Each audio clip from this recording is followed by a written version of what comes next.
There are 4 ways to start with a new project. Search floor plan, import CAD file and import an image, or draw by yourself. First, click wall or room on the left panel. When we are about to start to draw a wall or draw a room, there would be shown on floating panel on the top, where we can set it according to our habits. We can either draw randomly or put the accurate dimensions in the value box to define the precise place of the wall.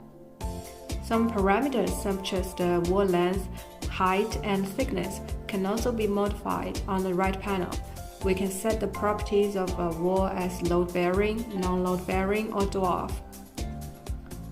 After all the walls are located well, we can add doors and windows. There are choices on the left panel where we can simply drag and drop onto the plan. We have to know that every time when clicking on a certain item, we will see on the floating toolbar a series of quick action buttons by which it can be flipped, replaced, duplicated, and so on. On the right, there always acts the parameter panel, so here we can adjust the precise position of the window or door. Next step, we can rename the room.